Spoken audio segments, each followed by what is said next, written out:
నాది సుపరిపాలన తొలి అడుగు కార్యక్రమం సత్యవరంలో ముగించుకొని నేను ఈ రోజు పాయకరావుపేటలో ఈ చేనేత కార్మికులు ఎవరైతే ఇక్కడ చేనేత చీరలు నేస్తున్నారో ఇక్కడికి నేను రావడం జరిగింది. ఇక నాకు నిజంగా చాలా ఆనందదాయక విషయం ఏంటంటే పాయకరావుపేటలో జామ్దాని చేనేత అన్నది చాలా దిగ్విజయంగా ముందుకెళ్తున్న సందర్భం మనందరికీ కూడా తెలుసుకోవాలి. ఈ రోజు ఉప్పాడ పట్టు, అదేవిధంగా అటు పొందూరు జామ్దాని, పొందూరు కాటన్ గాని, దాని మీద జామ్దాని గాని, అదేవిధంగా వేరే చీరాల పట్టు, రకరకాలైన ముఖ్యంగా ఆంధ్రప్రదేశ్ లో మనకి చేనేత కార్మికులు చేసే కృషి గాని, చేనేత కార్మికులు ఉండే పరిస్థితులు గాని ఇవన్నీ కూడా గౌరవ ముఖ్యమంత్రి గారు ఆకలింపు చేసుకుని వాళ్ళందరికీ కూడా ముందుకు తీసుకెళ్లాలని వాళ్ళందరికీ కూడా ఎప్పటికెప్పుడు వాళ్ళకి ఎంకరేజ్ చేస్తూ తీసుకెళ్తున్నాం. ముఖ్యంగా నా నియోజకవర్గంలో పాయకరావుపేట నియోజకవర్గంలో ఉన్న చేనేత కార్మికులకి నిజంగా చాలా మంచి కళ ఉండి ఈ రోజు వాళ్ళు పట్టు మీద జామ్దాని, ఓవరాల్ జామ్దాని వాళ్ళు చేనేత నేయడం కానీ, అదేవిధంగా మనకి కాటన్ మీద వాళ్ళు నేయటం కానీ ఇవన్నీ చూసి ఈ రోజు ప్రసిద్ధిగాంచిన జామ్దానిని మన పాయకరావుపేట నియోజకవర్గంలోనే చేనేత కార్మికుల చేతుల్లోంచి జాలువారటం అన్నది నిజంగా చాలా శుభ పరిణామం కింద భావించాలి. నిజంగా ఒక రకంగా చెప్పాలంటే మేము చేసుకున్న అదృష్టం కింద భావించాలి. ఈ రోజు ఇక్కడ ఉన్న పత్రికా సోదరులు కానీ అందరూ కూడా చేనేత కార్మికులందరూ కూడా ఇక్కడ ఈ పాయకరావుపేట జామ్దానిని కూడా ముందుకు తీసుకెళ్లాలి, ప్రోత్సహించాలనే ఉద్దేశంతో ఈ రోజు నేను ఇక్కడికి రావడం జరిగింది. ఇక్కడికి వచ్చిన తర్వాత చేనేత కార్మికులు కొన్ని సమస్యలు కూడా చెప్పున్నారు. వాళ్ళ కరెంటు కష్టాలు కానీ మిగతా సమస్యలు కూడా చెప్పున్నారు. వాళ్ళ ఇండివిజువల్ గా ఉన్న సమస్యలు కూడా చెప్పున్నారు. దీనిలో భాగంగానే లాస్ట్ ఎప్పటి నుంచో వాళ్ళ డిఆర్డిఏ బిల్డింగ్, వాళ్ళ ఒక బిల్డింగ్ ఇక్కడ డిఆర్డిఏ వాళ్ళ హ్యాండ్ ఓవర్ లో ఉండేది. ఆ బిల్డింగ్ వీళ్ళకి కావాలని అడిగారు. ఇమీడియట్ గా కలెక్టర్ గారితో చెప్పిన తర్వాత డిఆర్డిఏ బిల్డింగ్ కూడా కలెక్టర్ గారు వీళ్ళకి హ్యాండ్ ఓవర్ చేయడం కూడా జరిగింది.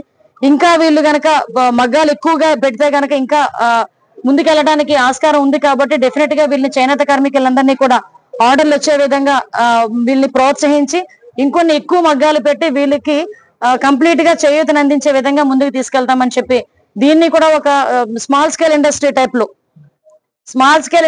లో లార్జ్ స్కేల్ లో పనిచేయడానికి కూడా ఈ రోజు ముందుకు తీసుకురావాలని గవర్నమెంట్ ఆశిస్తుంది. దీనిలో నేను ప్రతిరోజు కూడా దీని మీద దృష్టి పెట్టి ప్రత్యేకంగా వీళ్ళ మీద దృష్టి పెట్టి ఈ జామ్దానిని ప్రమోట్ చేయడంలో నేను మీరు అందరం కూడా ముందుండాలని మనస్ఫూర్తిగా కోరుకుంటున్నాను. యాక్చువల్ గా ప్రభుత్వానికి సంబంధించి కరెంట్ సబ్సిడీ గానీ వీళ్ళకి వాళ్ళ క్యాప్టివ్ ఉంటుందండి. కొంత అమౌంట్ వీళ్ళకి ఇస్తారు గవర్నమెంట్ నుంచి, దాంట్లో కూడా సబ్సిడీస్ ఉంటాయి. ఇంకా నేనేంటంటే ప్రమోట్ చేసే విషయం వీళ్ళందరూ కూడా ఈ రోజు చాలా చక్కగా వర్క్ చేసుకుంటున్నారు. వీళ్ళకి ఆర్డర్స్ కూడా చాలా ఎక్కువ వస్తున్నాయి. ఆర్డర్స్ వచ్చినంతగా కూడా వీళ్ళకి ఆ క్యాప్టివ్ పెట్టుకోవడానికి కూడా వీళ్ళ దగ్గర కొంచెం ఆర్థిక వనరులు తక్కువగా ఉన్నాయి. సో దాన్ని బేస్ చేసుకుని ఏ రకంగా ముందుకెళ్లాలన్న దాని మీద, ఆర్థిక వనరులు సమకూర్చే విధంగా వీళ్ళకి ఏ రకంగా ముందుకెళ్లాలన్న దాని మీద నేను కన్సర్న్ మినిస్టర్ గారితో కూడా మాట్లాడి వీళ్ళైతే మినిస్టర్ గారిని కూడా ఇక్కడ తీసుకొచ్చి వీళ్ళ పరిస్థితులన్నీ చూపించి ఇక్కడ చేనేతని ఇంకొంచెం ముందుకు తీసుకెళ్లాలి. రాష్ట్ర వ్యాప్తంగా పాయకరావుపేట జామ్దాని కూడా ఈరోజు మరింత ముందుకెళ్లాలని మాత్రం మనస్ఫూర్తిగా కోరుకుంటున్నా. దానిలో భాగంగానే నాకు శక్తి వంచన లేకుండా కృషి చేస్తాను. అండ్ ఒక్కసారి అండి చంద్రబాబుని రీకాల్ చేయటం అన్న మాట అంటే చంద్రబాబు నాయుడు గారు ఎవరు? ఈరోజు గౌరవ సీఎం గారు. ఆయన సీఎం స్థాయిలో ఎవరు కూర్చోబెట్టారు? ఈరోజు ప్రజలు కూర్చోబెట్టారు.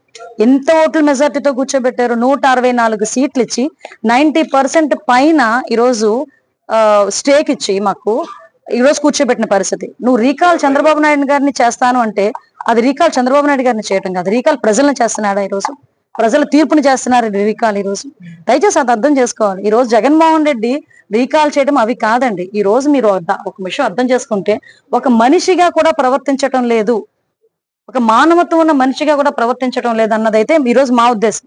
ఈ రోజు ప్రసన్న కుమార్ రెడ్డి ఎక్స్ఎమ్మెల్యే, అతని మీద సుమారుగా 50,000 పైన మెజారిటీతో అక్కడ ప్రశాంతి రెడ్డి గారు గెలిచారు.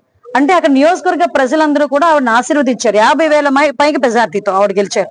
అదేవిధంగా చాలా మంది వైఎస్ఆర్సీపీ నాయకులు అక్కడ ఇతని బాధ భరించలేక టీడీపీలోకి వచ్చిన సందర్భాన్ని కూడా గుర్తు చేయాలి. దీనంతటినీ ఓర్వలేక సొంత చెల్లి అవుతుందట తెలుసా మీకు? మొన్నటి వరకు నాకు ఆవిడ చెల్లి అవుతుందన్న సంగతి తెలీదు. ప్రసన్న కుమార్ రెడ్డికి స్వయాన చెల్లి వరుస అవుతుందట. అంటే చెల్లి వరుస అయ్యే ఆ మహిళ మీద, దట్టు ఒక ఎమ్మెల్యే మీద నోటికొచ్చినట్టు వరస్ట్గా మాట్లాడి అతని మాటల్ని న్యాయస్థానాలు సైతం తప్పుబట్టే పరిస్థితుల్లో ఉంటుంటే కనీసం ఈ రోజుకి నువ్వు చేసింది తప్పు అని జగన్మోహన్ రెడ్డి నోట్లోంచి గాని, ప్రసన్న కుమార్ నోట్లోంచి గాని ఒక పశ్చాత్తాపడి ఒక మాట రాలేదంటే ముందు దాని సంగతి చూసుకోమనండి. నేనేమంటానంటే ముందు ఎంట గెలిచి రచ్చగెలాలి అంటారు. నువ్వు ఇంట్లో నీ తల్లికి చెల్లికి కూడా ఇలాంటి ట్రీట్మెంట్ ఇచ్చి రోడ్డు మీద పడేసావు. తల్లికి ఇచ్చే గౌరవం ఇవ్వలేదు, చెల్లికి ఇచ్చే గౌరవం ఇవ్వలేదు.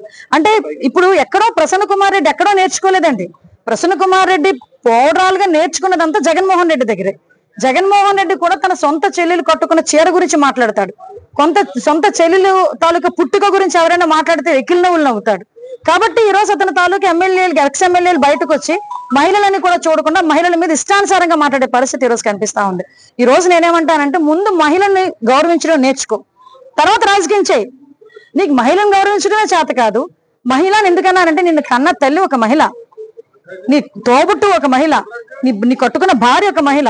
నువ్వు మహిళను గౌరవించడం మానేసి మహిళలను గౌరవించని వాళ్ళని కూడా నువ్వు వెనకేసుకొస్తూ కనీసం దాని గురించి స్పందించకుండా ఈరోజు చంద్రబాబు నాయుడు గారి దగ్గరకు వచ్చి ఆ కాల్ చేయి ఈ కాల్ చేయి అని చెప్పడం కాదు. ఇప్పటికే మీరు చేసిన పనులు బట్టి 11 సీట్లకు దించేశారు. మీరు ఇలాగే పని చేస్తే కనుక 11 సీట్లు కూడా ఉండకుండా పర్మనెంట్ గా ఇంట్లో కూర్చునే పరిస్థితి జగన్మోహన్ రెడ్డికి త్వరలోనే రాబోతోంది. కంపల్సరీ అండి. ఈ రోజు ఆల్రెడీ కేసు పెట్టాం కాబట్టే కదా యాంటిసిపేటరీ బెయిల్కి వెళ్ళారు. సో నిన్న మీరు చూసారు అంటే న్యాయస్థానాలు కూడా తప్పుపట్టిన పరిస్థితి కూడా మనం చూసుకోవాలి. అని ఎవ్వరూ హర్షించారండి, ఎవరూ హర్షించరు, ఒక్క జగన్మోహన్ రెడ్డి తప్ప. అదే అతని మనస్తత్వం నాకైతే అర్థం కాదు. మళ్ళీ ఈ రోజు కూర్చొని ఏదేదో నీతి కబుర్లు మాట్లాడే పరిస్థితి మీరు అబ్జర్వ్ చేయండి. జగన్మోహన్ రెడ్డి ఈ సంవత్సర కాలంలో ఎవరెవరు చూడటానికి వెళ్ళాడంటే, గాంజా కొట్టి ఉన్న రౌడీ షీటర్లను పరామర్శించడానికి ఒక రోజు వెళ్ళి అక్కడ ఆడవాళ్ళ మీద, పోలీసుల మీద రాళ్ళు చూపిస్తాడు.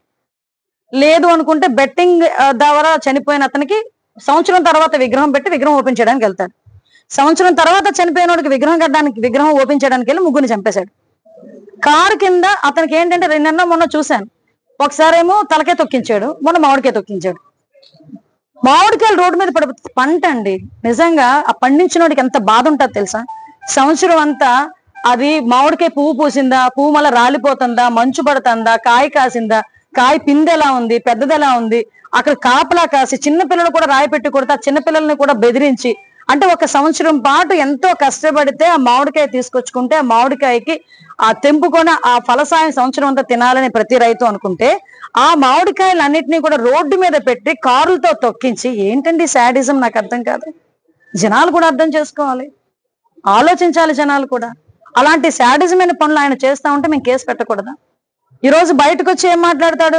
రపా రపా రపా రపా నరుగుతామంటే తప్పు కాదంటే అది సినిమా డైలాగ్ అండి.